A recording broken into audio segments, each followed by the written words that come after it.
Taurus, hi. Welcome to Mr. Queen PH. At ito ang inyong energy update ngayong August 16 to 31, 2024. If you are interested in private readings, meron tayong link sa description at sa pinned comment. Paka-check nyo lang information kung paano mag-book for a private reading. Okay, let's see, Taurus, what's up with you? What's coming to you August 16 to 31, 2024? Okay. True love come to me. So, yung iba sa inyo nagmamanifest ng relationship sa buhay nyo. So, maaring you are already connecting with someone, tapos you are really hoping na this relationship ay mag-work this time. So, if you are already in a relationship, maaring you are exerting effort. Kumbaga, nag-effort ka para sa relationship ninyo na maging successful. Okay? Imagination. Some of you are going to be very creative. You are going to tap into your talents, your skills. Pwede nyo rin tong maging trabaho or negosyo, 'di ba? Maraming ganun eh. Usually, ito yung mga nagiging masaya, contented sa buhay dahil what they are doing, no, yung kanilang career, trabaho or business ay yung passion nila, what they are passionate about. Yung iba, meron kayong matutuklasan na talento ninyo na hindi nyo akalain na magaling pala kayo doon. You are also healing. Ayan. So, for some of you, nagkaroon kayo ng issues sa inyong kalusugan in the past, nagkasakit. So, ngayon, you are healing from that. Pwede rin tong healing from your past mistakes. Kung nagkaroon ng challenges sa relationships, sa disappointments niyo sa buhay, you are healing from that. You are also healing your inner child. Yung mga bagay na na-deprive sa'yo nung bata ka, yung mga sana na-experience mo nung bata ka, ngayon hinihil mo na yan kasi may kakayanan ka na i-treat yung sarili mo. Ibigay yung dinideserve mo. You are attracting yung love mo para sa sarili mo. Kasi pwedeng itong love na to is not just about, a person coming in sa buhay mo, but also first loving yourself. Yung love na dapat ibinibigay mo sa sarili mo. Your overall energy, the Ten of Swords. This is ending of a difficult situation sa buhay mo. Something na nagpa-stress sa'yo. Something na nahirapan ka. Okay? I also see someone or some people na parang walang pakialam, no, sa sitwasyon mo. Parang hinahayaan ka lang na mahirapan, magdusa. Pero hindi nila alam na you will come back stronger. Okay? Maaring merong mga tao pa nga dyan na parang pinagchichismisan ka pa sa pagsubok na pinagdaanan mo. 'Di ba? Your challenge is the Page of Cups. So, maaring sa ngayon, may mga pagkakataon na nagda-doubt ka sa sarili mong kakayanan. But, itong Page of Cups na energy na to, this is giving you a new opportunity to start again, na magsimula ka ulit mangarap. Kasi pwedeng merong hindi nag-work na endeavor sa'yo. Let's say, nag-try kang magnegosyo, hindi nag-work para sa'yo, yung career mo, pagod ka na, or stress ka na, walang nagbabago, walang nag improve. So, the challenge for you is hanapin mo ulit yung spark na yan. Hanapin mo sa sarili mo yung interest na kung saan doon ka mas nag-enjoy, doon ka mas gusto mong i-pursue. Can be anything like your talents, your skill set. Lahat naman tayo may talent na binigay si God, no? Na it's for us to explore, discover, at pagyamanin. Okay? Your opportunity, the King of Pentacles, 'di ba? You have the opportunity to bring abundance in your life. Okay?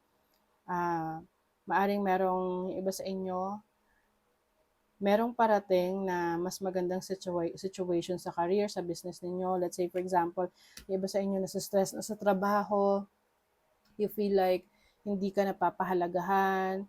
Then, ano yung dapat ano dapat yung gawin mo? Hanapin mo kung saan ka mas magiging masaya. So, some of you pwedeng magre-resign, maghahanap ng bagong career, and you'll never know na yung career pala na to, ito yung magbibigay sa'yo ng mas maraming opportunities na maging successful, no? So, there's financial abundance in you. Merong leadership role na parating sa inyo. You just need to explore. Look for that opportunity. Okay? Let's see your blessing. O, Page of Swords. Ang blessing nyo ngayon is yung information na meron kayo ngayon. Kasi 'di ba, marami tayong nakikita kahit sa YouTube, sa TikTok, yung mga nagsi-share ng experiences nila kung paano sila naging successful, 'di ba?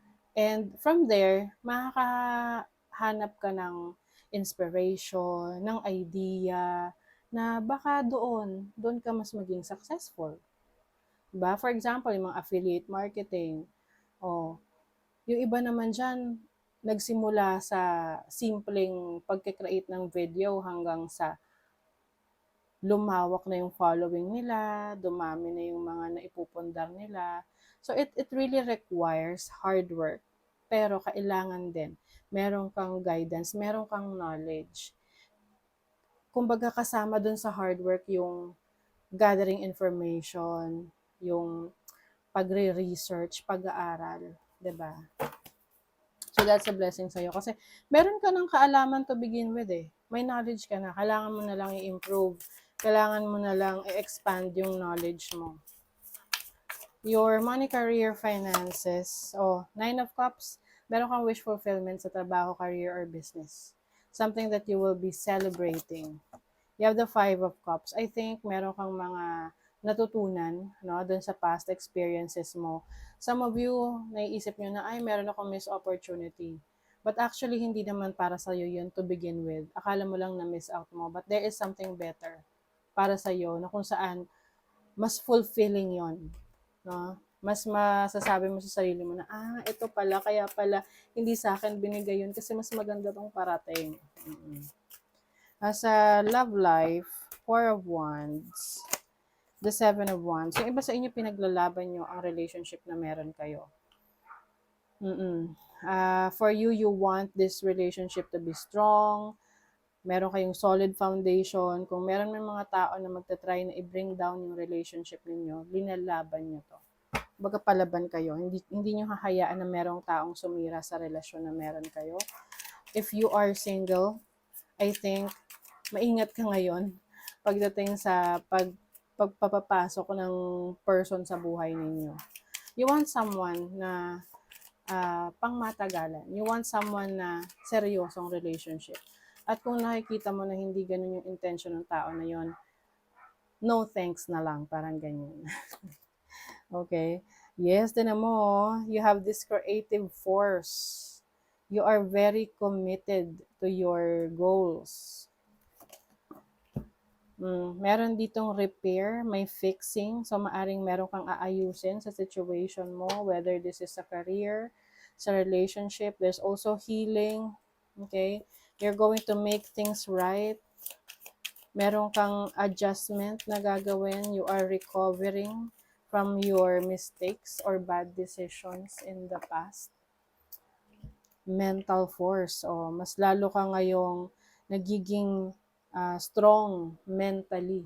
Hindi ka na agad-agad nagpapa-impluensya or nagpapa-apekto sa opinion ng iba. Okay? You have this strong commitment sa sarili mo at alam mo na whatever challenge na dumating sa buhay mo, mentally prepared ka. Minsan kasi yung iba, naaapektuhan agad sa opinion ng ibang tao. Mas kilala mo yung sarili mo eh. Pwede silang mag-imbento or magbigay ng opinion sa'yo base lang sa kung ano yung alam nila tungkol sa'yo. But you know yourself better. Okay? So, bakit kailangan mo magpa-apekto sa kanila? A personal issue reaches resolution. So, some of you, meron kayong maayos na problema, sigalot, hindi pagkakaunawaan with someone. Unleash your kindest self. Yes, this is being kind pa sa sarili mo, no? Ah, yung iba kasi naaabuso dahil kayo ay masyadong mabait sa ibang tao. Pero sa sarili mo, hindi ka kind. So you really have to prioritize yourself, 'di ba? Detoxify, release yung mga anything negative around you, anything that is no longer serving your highest good. Okay? So that is your reading, Taurus. Thank you so much. Bye.